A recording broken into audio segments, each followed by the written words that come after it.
Hello, Disciple Church. I bet you're a little surprised to be getting a video from me. But in these times when we must be apart, here at the church we're just trying to create ways to keep us connected. We're always connected at heart, even when we can't see each other, but in these times especially, when we have a lot of concern and anxiety in our hearts and minds, it's good to try to get together in some way. And so Hans and I have created a mini worship experience for you. And we will begin now with some music that he has selected just to set the tone and to help us ready our minds to be together in this virtual church service.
Oh, thanks, Hans. Thanks for always playing for us, even in this virtual setting. It's so nice to hear from you again. I know we're all missing each other. These are difficult times, but Hans and I wanted to give this a try and reach out to you in this way, perhaps lead you in a time of worship this morning. The last time you saw me, in fact, just a short time ago, I was actually videoing at church, but now I'm at home. And I'm going to show you something that's in my house in just a few minutes.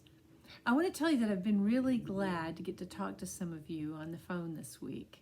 I'm glad to know that everybody seems to be doing pretty well, and I'll keep trying to reach out and talk to you if I haven't yet. In the email that is with this video, you'll see some news about various church members. And if you have something you want to share, be sure and let me know. Of course, you can email and contact each other, but if you need me to send something out or you'd just like for me to send something out to everybody, I'd be so happy to do that. We have to stay connected, and we can certainly do that in ways that we couldn't have many, many years ago. So something to be very grateful for. Well, before I get started on the serious matters of today, I want to show you something funny. I don't really know where this fits, except to say that we have to laugh. So, sometimes preachers like to read little poems. Well, first, you've got to see that this is a dog dressed up in like a bee. And so the poem is, when the dog bites, when the bee stings. I simply remember my favorite things.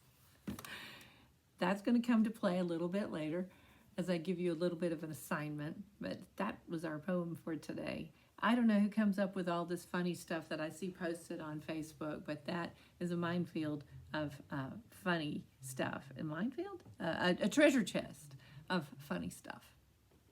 So the church is considering the passage in which Jesus said, "I am the good shepherd." Now, after Jesus said that, he told this little story about a hired man who was sort of watching the sheep, but when a wolf came and attacked and the sheep scattered, the hired man ran away. Now, that is no way to run a sheep farm. This idea that Jesus is the good shepherd, that Jesus cares for his people, even laying down his life, And don't forget, there's another great shepherd story that we're familiar with, and this is the one where there's 99 sheep who are safe. One runs off somewhere, and the shepherd goes out and brings that sheep back. These two images have made deep impressions on the church for centuries. The idea that we are so cared for fiercely and carefully has turned Jesus' followers into people who want to do those same things. We don't talk much about sheep and shepherd in our world, but the dynamic is the same.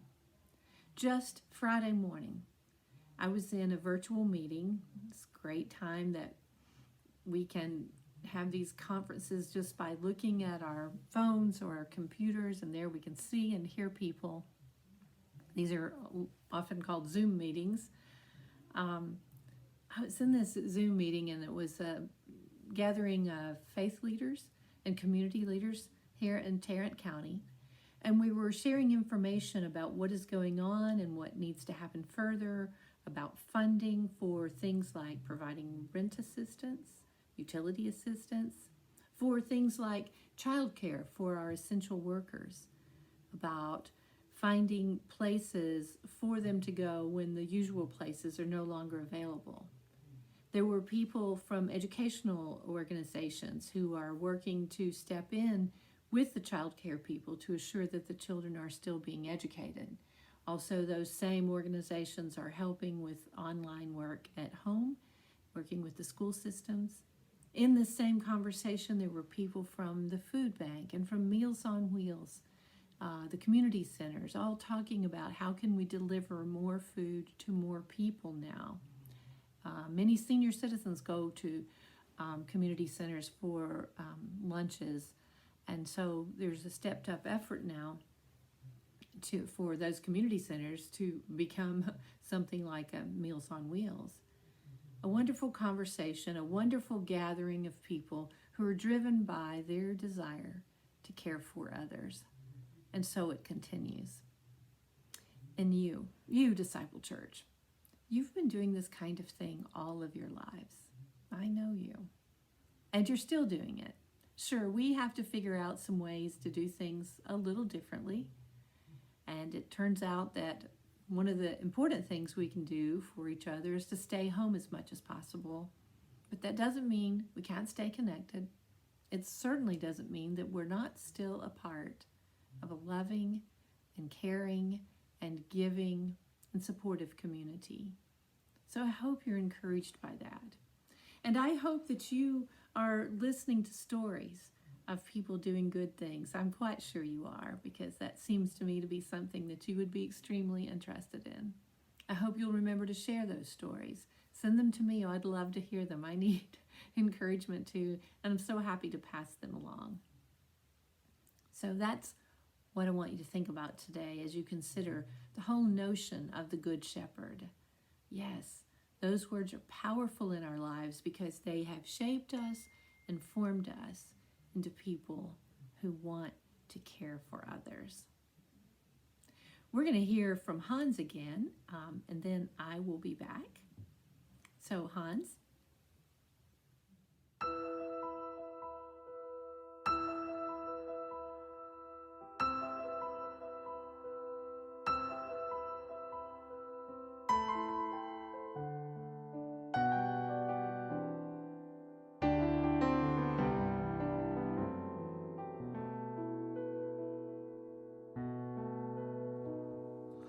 Raindrops on roses and whiskers on kittens, bright copper kettles and warm woolen mittens, brown paper packages tied up with strings. These are a few of my favorite things.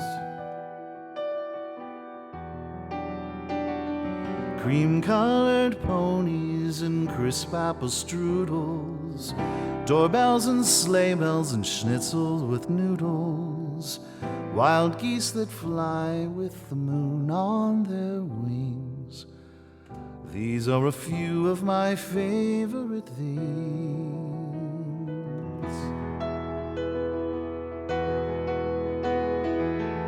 Girls in white dresses with blue satin sashes, snowflakes that stay on my nose and eyelashes, silver white winters that melt into springs. These are a few of my favorite things. When the dog bites, when the bee stings, when I'm feeling sad, I simply remember my favorite things, and then I don't feel so bad.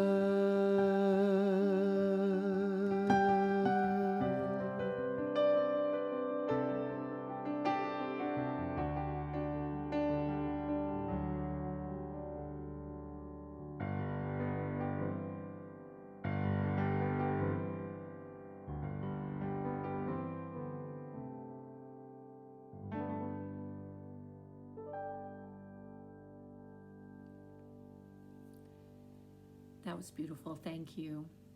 Well, I have just a little bit of advice before we leave each other, and then I will lead us in prayer. So, in addition to figuring out how you're going to stay connected, whether by email or Facebook or whatever it is you do, by phone calling, I hope you'll do a couple of things for yourself. And might I suggest that you take your temperature. No, I don't mean your physical temperature. Take your emotional and spiritual temperature. How are you feeling? Do you feel anxious? Do you feel afraid? That would be normal. It is normal. We've never been in a situation like this. I was talking to Bobby Price, our 93-year-old member of Disciple Church, and she said, I've never seen anything like this. None of us have. We've seen some similar difficult things, but this one seems different. And so while you're figuring out how it is to stay in touch with each other, I hope you'll think about your own feelings. If you're feeling angry or anxious or afraid, that is normal and natural. Allow yourself space for that, but also take time to examine that feeling, to ask questions about it, to give it its due. And then ask what else? What else are you feeling? We're capable of so many emotions. The idea is not to get too stuck on the ones that bring us down. I don't mean to deny those feelings, but I mean to ask questions about them so that we can kind of steady ourselves. So that's the first thing. Take your temperature. Second, look around your house. Choose an object that's maybe something you see every day, but you just kind of pass by it without thinking. Our houses are full of things, pieces of art. They're full of dishes and papers and all kinds of stuff. We all have it. I hope you'll pick out something that has meaning to you, and you'll think about, what's the story around this? Are there people involved in this? Let your imagination flow freely as you remember that object and the place it has had in your life, people who shared in that with you. Just take time to appreciate the many, many gifts of your life, some of which are things. I'm going to show you something I have. Oh, you can hear it. I feel like Mr. Rogers here showing people stuff. So this is obviously a wind chime. Oh, yeah, I didn't hold it over here. Sorry. This is a wind chime, right? My mother gave this to me. My mother passed away in 2010, and she was a person who loved to get those catalogs in the mail and order things and give to all of us kids once we were away from home. I didn't keep all of those things over time. I'm not much of a keeper, but I'm so glad I kept this because I love the little gentle sound it makes in the wind. And I often think about my mother's laughter and how sometimes I feel like I hear it in the breeze of my mind.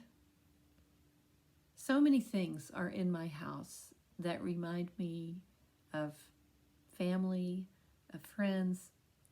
And this time, while we're stuck in here together or by ourselves, let's take a notice. Pay attention to those objects that you've had for a long time and maybe come up with a story about them. I'd love to hear about that. I've enjoyed seeing you today.